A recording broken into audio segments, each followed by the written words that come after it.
This lecture will help you to remember back to pathophysiology, and it is designed as a review and not meant to be comprehensive. As you will see, this is a large undertaking for the next two categories. There are 30 chapters for which you need to look at. My suggestion would be to learn categories, not specific drugs, and as you will see, when you know the categories and know the endings to those categories, you'll be able to know the drugs. The lectures designed around the PNS and the CNS will be to help you with those drugs that are very common that you will see, and we'll speak to specific common drugs, but you also need to review what is in the textbook. So according to your textbook, neuropharmacology is the study of drugs that will alter processes controlled by the nervous system. The problem with that definition is that no one is sure what all the processes are that the nervous system works for. Therefore, there's a great deal that we don't know. Okay? Nervous system drugs can be divided into two large broad categories: the peripheral nervous system, or the PNS, and the central nervous system, or the CNS. What makes neuropharmacological drugs fascinating is that they affect everything. This is not just a drug you give that's going to stop seizures, let's say, for example, and it not affect any other part of the body. It will affect every body function that that patient has in some way. There are two steps in the physiological process. You have axonal conduction and synaptic transmission. If these steps do not occur, then the physiological response does not occur. Axonal conduction is the process of conducting an action potential down the axon of the neuron. Synaptic transmission is the process that the signal moves across neurons. So when looking at how drugs work, they will affect one of these two processes. Most of your neuroagents will affect the synaptic transmission, so going from one to another, and that is able to produce a more selective effect than if it does the axonal conduction. Therefore, when looking at categories of neuropharmacological agents, you will note that they will either alter axonal conduction or synaptic transmission at the receptor sites. Usually, the effect of the drug will depend on how the receptor site activity is disrupted.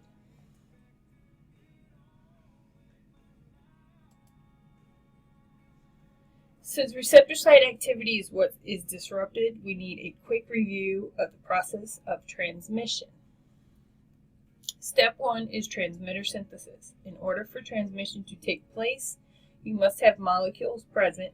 Therefore, the first step is to create those molecules. This is also where the first break can occur.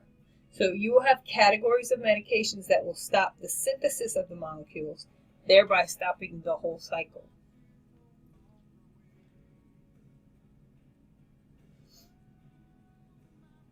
Drugs can either increase synthesis or decrease synthesis, or create different molecules at that time. Step 2 is transmitter storage, and once the molecules are made, they must be stored. They are stored in vesicles found on the axon terminal. So many drugs will keep these vesicles from being fitted. Okay, so think of it as you have many lockers in which to store your books in, but if you cannot unlock the lockers, then it doesn't help. Okay, drugs will cause receptor activation to decrease. That's what drugs usually are for at that point, is that the activation part of it will decrease. Step 3 is your transmitter release. That once the action potential arrives, the vesicles are triggered to release the molecules of transmission. Each action potential causes only a small fraction of all vesicles present in the terminal to discharge. So someone with a master switch can push the button and open all your lockers at once. As if you think about what we were talking about with the locker idea, is that there's some there with a master switch.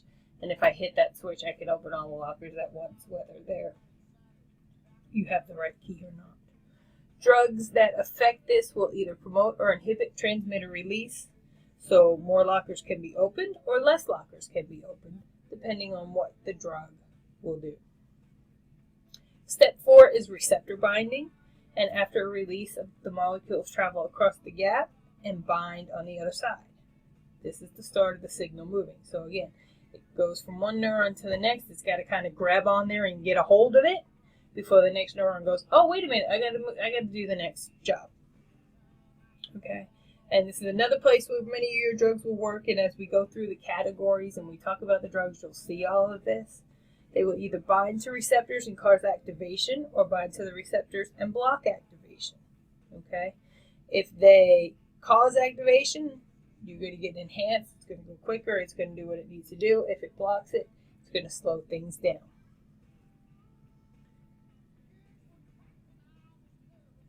Drugs that activate the receptors are known as agonists, and drugs that prevent activation are called antagonists. These two words and what they stand for are important when understanding how groups of drugs will work, so pay attention to these classifications. So again, okay, drugs that activate the receptors or get the receptors to do something to activate them, those are agonists. Drugs that prevent activation from occurring are called antagonists. Remember, the nervous system is divided into two categories, the peripheral nervous system and the central nervous system. The peripheral nervous system can be divided into the somatic motor system and the autonomic system. The somatic system deals with voluntary movement, while the autonomic system deals with involuntary. So all the things you don't think about. Somatic, you think about. Autonomic, if you think about it, automatic. Autonomic, it's just something that happens. You don't really think about it. The autonomic system has three functions. Okay, and that is to regulation of the heart, regulation of the secreting glands, and regulation of smooth muscle. How they are regulated is a shared responsibility of the parasympathetic and the sympathetic nervous system. So let's look at the parasympathetic first. The parasympathetic is involved in 7 regulatory functions. So your parasympathetic, each of these are broke down. When you get so bogged down into what they broke down into, look at this ending where the parasympathetic system deals with 7 functions. Okay, the slowing of the heartbeat, the increased gastric secretion, emptying of the bladder, emptying of the bowel, focusing the eye for near vision, constricting the pupil, contracting bronchial smooth muscle. That's what's happening with the parasympathetic. Okay. Then we look at the sympathetic, which has 3 main functions. It does a great deal to affect the heart and blood vessels, such as increasing cardiac output. By doing this, the sympathetic system can maintain blood flow to the brain, redistribute blood flow during exercise, and compensate for loss of blood. The sympathetic system also helps to regulate temperature. Many drugs are used to produce effects by working on the sympathetic system, and primarily those drugs will affect heart, lung, and blood vessels. Now let's look at the autonomic nervous system and how it regulates the body process. Remember, there are 2 types of nerves, sympathetic and parasympathetic, and each opposes the other. For example, in the heart, the sympathetic nerve will increase the heart rate, whereas the parasympathetic slows the heart rate. There are 3 basic patterns of autonomic innervations. Okay, and that's innervation by both divisions of the autonomic nervous system, in which the effects of the 2 nerves are opposed, or in which the effects of the 2 nerves are complementary, or in which the effect is similar. Feedback regulation is a process that allows the system to adjust itself by responding to incoming information. Okay. And you might want to go through and read about how the loop works and all of that, so you kind of know what's going on. Again, this is just a general review.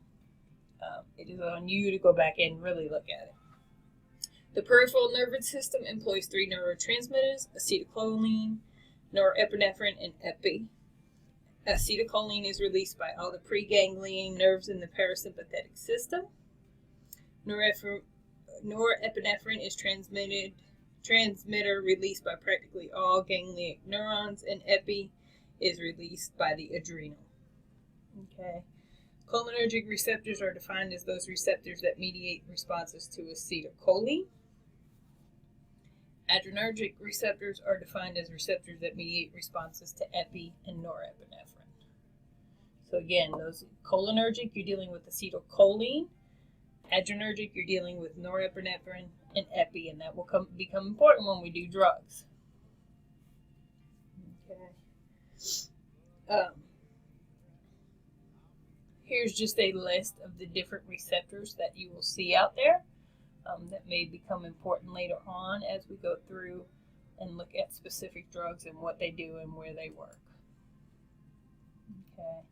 You might want to go back and look at the transmitter life cycle of acetylcholine, norepinephrine, and epi. Okay. Key lecture points. Remember, the peripheral system has 2 divisions, autonomic and somatic. Autonomic system is divided into the parasympathetic and the sympathetic, and the baroreceptor reflex regulates blood pressure. Those are going to be important keys to go over so that when we start talking about drugs, you understand what's going on when we talk about the mechanism of action. Okay. There's a lot of information in this chapter in the book and in this lecture. This was a very quick review. It would help you to spend time studying and understanding what is happening, because as we begin learning specific drugs, this becomes important when knowing that mechanism of action. And you're going to get tired of hearing me say, what is the mechanism of action? How does it work? Because that's going to clue you into what therapeutic effect it has and what side effects and adverse effects you need to know.